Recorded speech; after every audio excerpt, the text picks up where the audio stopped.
أعوذ بالله من الشيطان الرجيم بسم الله الرحمن الرحيم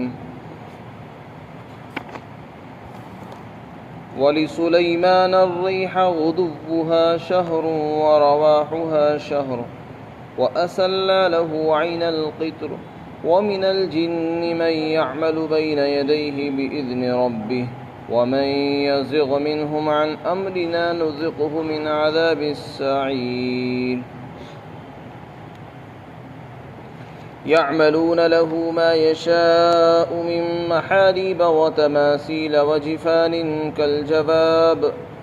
كالجواب وقدور الراسيات اعملوا آل داود شكرا وقلیل من عبادی الشکور۔ اور حضرت سلیمان علیہ السلام کے لیے ہم نے ہوا کو تابع بنا دیا اور مسخر کر دیا تھا۔ اس ہوا کا صبح کا چلنا 1 مہینے کی مسافت تھا اور شام کا چلنا بھی 1 مہینے کی مسافت تھا، اور ہم نے ان کے لیے تانبے کا چشمہ بہایا تھا اور جاری کر دیا تھا، اور جنات میں سے کچھ وہ تھے جو ان کے سامنے اللہ کے حکم سے، اپنے پروردگار کے حکم سے عمل کرتے تھے، کام کرتے تھے، اور ان میں سے جو بھی سرتابی کرے گا ہمارے حکم سے، یعنی منہ موڑے گا، تو ہم اس کو جہنم کے عذاب کا مزہ چکھائیں گے۔ یعملون لہ، وہ جنات سلیمان علیہ السلام کے لیے ان کی منشا کے مطابق بڑے بڑے مکانات اور محل بناتے اور تصاویر بناتے، اور اسی طریقے سے بڑے بڑے برتن اور ٹب بناتے جو حوض کی منطرح ہوتے تھے، اور ایسی دیگیں بناتے جو ایک ہی جگہ جمی رہتی تھی۔ اے داؤد کے خاندان والو، شکر ادا کرو، اور میرے بندوں میں سے شکر گزار بہت کم لوگ ہیں۔ اس سے پہلی آیت میں حضرت داؤد علیہ السلام کے معجزات کا بیان فرمایا گیا کہ اللہ تعالیٰ نے ان کو بے شمار معجزات عطا فرمائے تھے۔ پرندوں پر اللہ تعالیٰ نے ان کو حکومت عطا فرمائی، پہاڑوں پر جب وہ ذکر کرتے تھے تو پرندے ہواؤں میں معلق ہو جاتے اور جمع ہو جاتے تھے، ان کے ساتھ ذکر کرتے تھے۔ اسی طرح پہاڑ بھی اللہ کی تسبیح میں ان کے ساتھ مشغول رہتے تھے۔ یہاں پر اللہ تعالیٰ نے ان کے بیٹے حضرت سلیمان علیہ السلام کا ذکر فرمایا۔ حضرت سلیمان اور داؤد کے بیٹے ہیں۔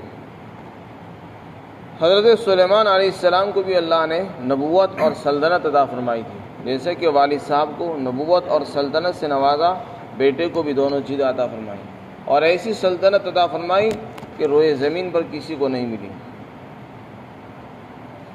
فرمایا ہم نے ان کے لیے ہوا کو تابع بنا دیا تھا۔ یہ ان کا معجزہ تھا کہ ہوا ان کی ماتحت تھی، وہ جس طرح چاہتے، جیسے حکم کرتے، ہوا ان کو لے کر چلتی تھی۔ آپ کا ایک تخت سلیمانی مشہور تھا، آپ اس پر سوار ہو جاتے، اور آپ کے ساتھ جو آپ کے کابینہ کے اور وزراء لوگ ہوتے تھے، معاونین، مددگار، وہ سب آپ کے ساتھ سوار ہو جاتے، اور پھر وہ ہوا آپ کو لے کر چلتی تھی۔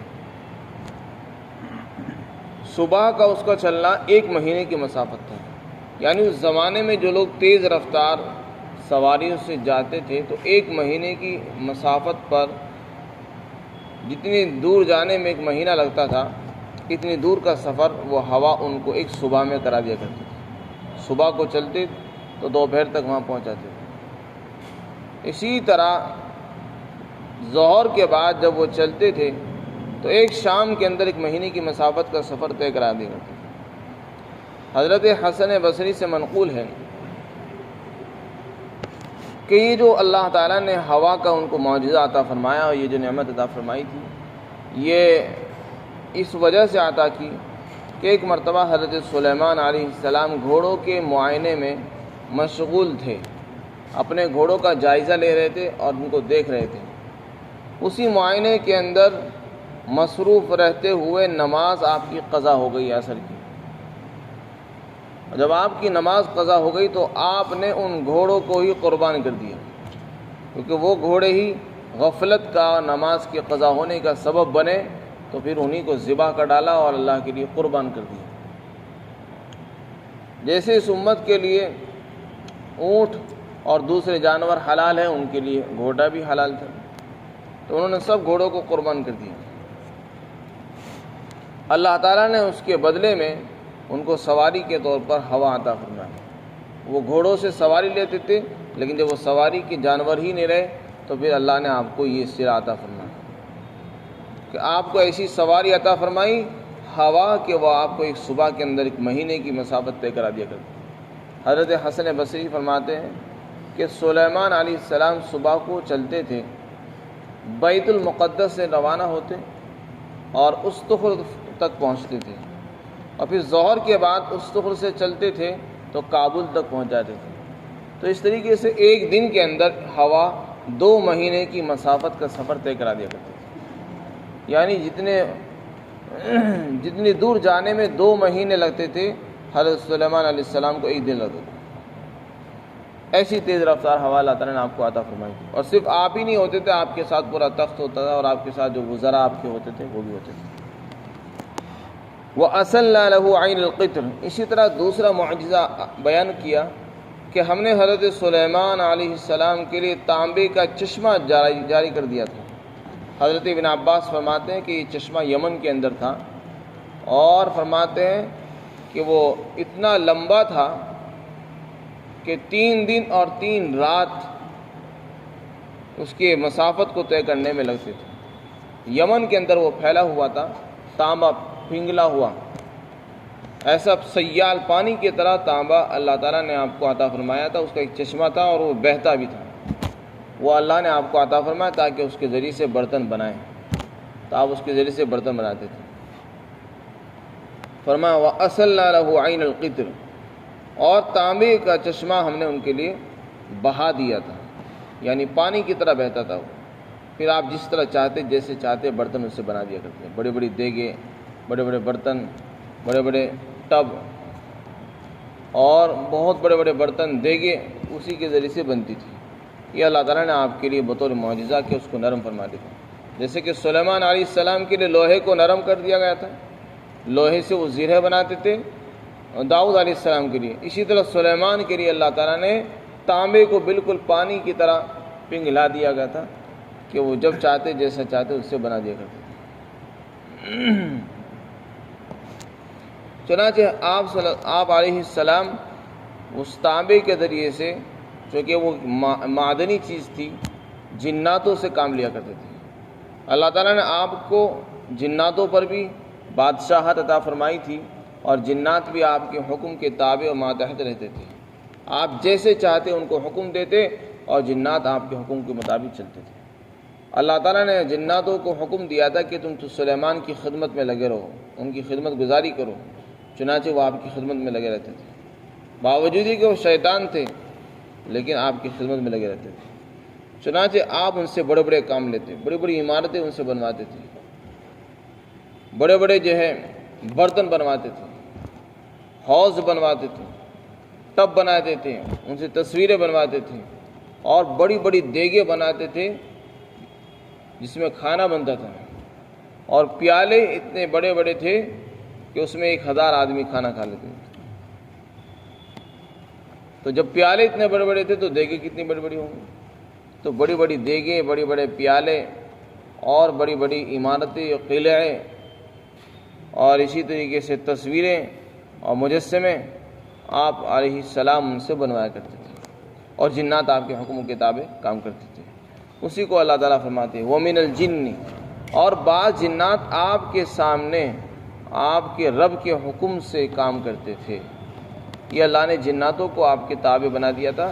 جناتوں کا تابع ہونا یہ آپ کا ایک معجزہ تھا، اور بہت سے صحابہ کرام کے بھی جنات تابع تھے، وہ ان کی کرامت تھی۔ وَمَنْ يَزِغْ مِنْهُمْ عَنْ أَمْرِنَا، آگے ارشاد فرمایا کہ ان جناتوں میں سے جو ہمارے حکم سے منہ موڑے گا ہم اس کو عذاب کا مزہ چکھائیں گے۔ اس میں ان کو دھمکی دی جاتی تھی کہ سلیمان کا حکم ماننا یہ ہمارا یہ کہنا ماننا ہے، اگر کسی جنات نے سلیمان کا کہنا ماننے سے انکار کیا تو ہم اس کو سزا دیں گے۔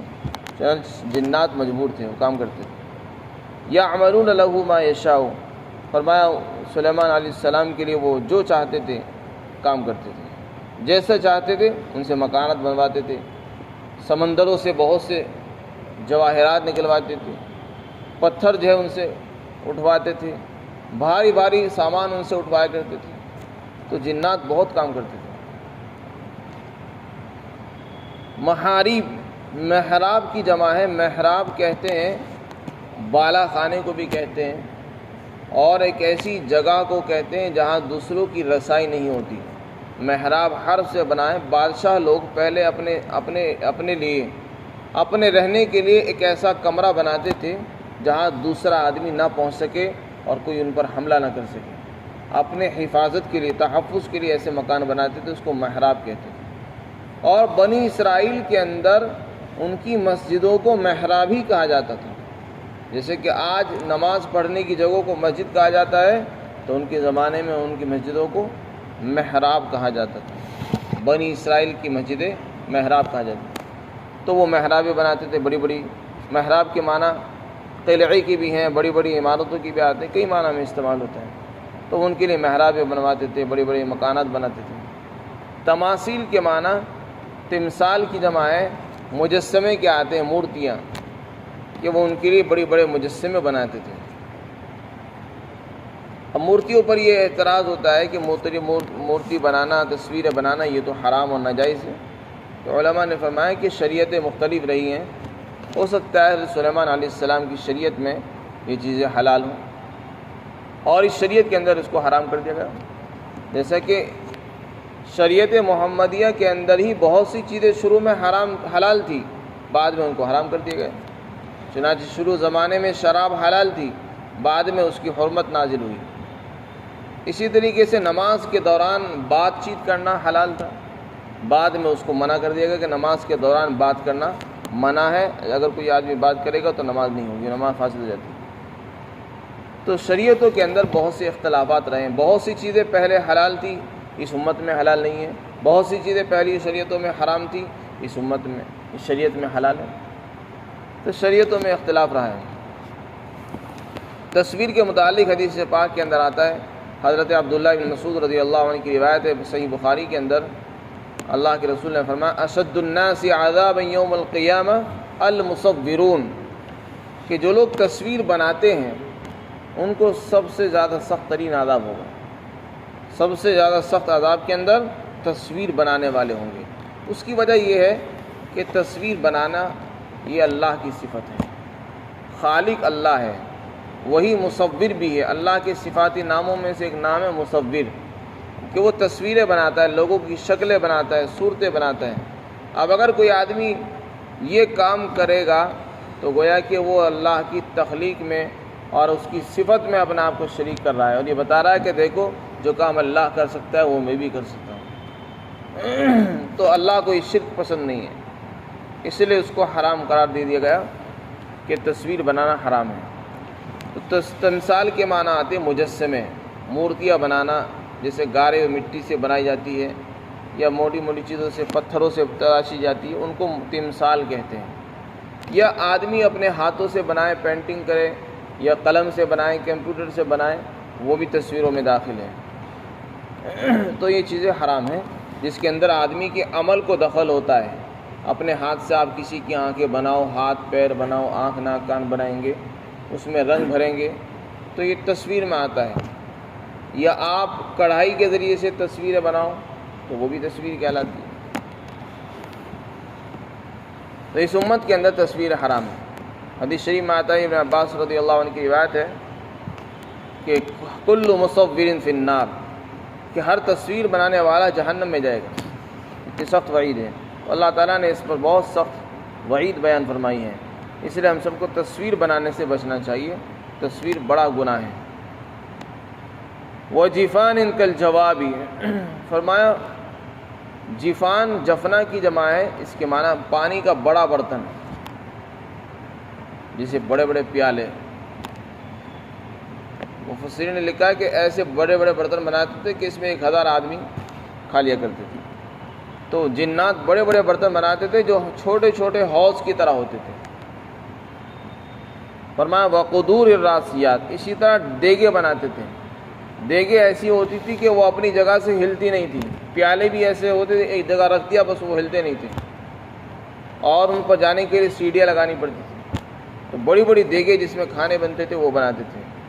پھر حضرت داؤد علیہ السلام کے خاندان والوں کو حکم دیا کہ اے داؤد کے گھر والو، اللہ کا شکر ادا کرو، اللہ نے تم کو کتنی بڑی نعمتوں سے نوازا ہے، سلطنت بھی دی، بادشاہت بھی ہے، نبوت بھی ہے، ہواؤں پر بھی حکومت ہے، جناتوں پر بھی ہے، پہاڑوں پر بھی ہے، پرندوں پر بھی ہے، اور اللہ نے آپ کو ان کی زبانیں بھی سکھا دی ہیں۔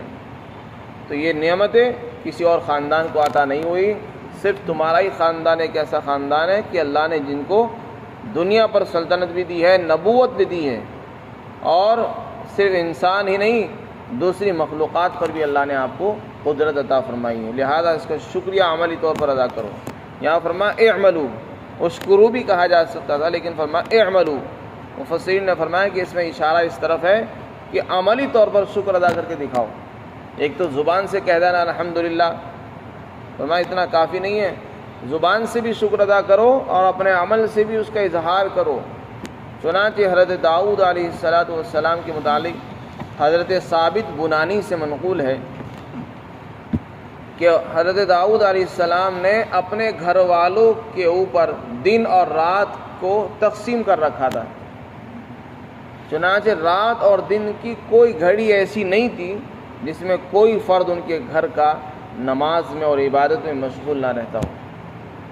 انہوں نے ہر ایک کی ترتیب بنا رکھی تھی کہ اس وقت تمہیں عبادت کرنی ہے، اس کے بعد تمہیں کرنی ہے، اس کے بعد تمہیں، ان کے مصلی بچھا رہتا تھا اور کوئی نہ کوئی آتا نماز پڑھتا رہتا۔ تو اس طریقے سے پورے دن اور رات میں انہوں نے ترتیب بنا لی تھی تاکہ اللہ کی نعمتوں کا شکر ادا ہو، اور رات اور دن میں کوئی حصہ نہیں تھا جس میں ان کا کوئی فرد اللہ کی عبادت میں اور ذکر میں مشغول نہ رہتا ہو، وہ مشغول رہتے۔ اسی طرح صحیح بخاری کے اندر آتا ہے کہ سب سے بہترین روزہ حضرت داؤد علیہ السلام کا روزہ ہے، اور سب سے بہترین نماز داؤد کی نماز ہے۔ ان کی نماز کیسی تھی؟ حدیث شریف میں آتا ہے کہ وہ آدھی رات تک تو سو جاتے تھے، اور جب آدھی رات ہو جاتی تو اٹھ جاتے تھے، اور رات کا ایک حصہ، ایک چوتھائی اللہ کی عبادت میں، تہجد میں مشغول رہتے تھے، اور پھر آخر رات کے چھٹے حصے کے اندر وہ پھر سو جاتے تھے۔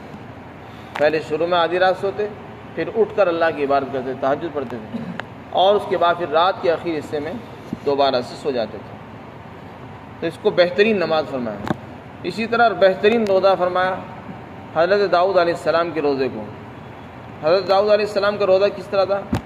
حدیث شریف میں آتا ہے کہ ایک دن روزہ رکھتے تھے اور اگلے دن افطار کرتے تھے، یعنی روزہ نہیں رکھتے تھے، ایک دن روزہ اور ایک دن روزہ نہیں رکھتے تھے۔ مثال کے طور پر آج بدھ کا دن ہے تو آج انہوں نے روزہ رکھا اور جمعرات کو روزہ نہیں رکھتے تھے، پھر جمعے کے دن روزہ رکھتے تھے، پھر بار کو روزہ نہیں رکھتے تھے، تو ایک دن چھوڑ کر روزہ رکھتے تھے۔ اس میں انسان کو تکان بھی نہیں ہوتی ہے اور عبادت بھی مسلسل جاری رہتی ہے۔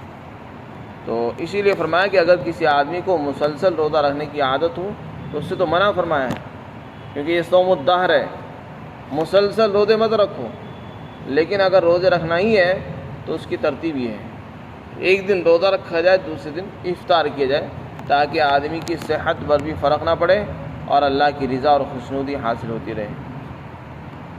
فرمایا وَقَلِيلٌ مِّنْ عِبَادِيَ الشَّكُورُ، میرے بندوں میں شکر کرنے والے بہت کم لوگ ہیں، اس لیے تم شکر ادا کرو۔ اور اللہ تعالیٰ فرماتے ہیں کہ میرے بندے شکر ادا کم ہوتے ہیں۔ بندوں کو چاہیے کہ اللہ کی عبادت میں اور شکر میں مشغول رہیں۔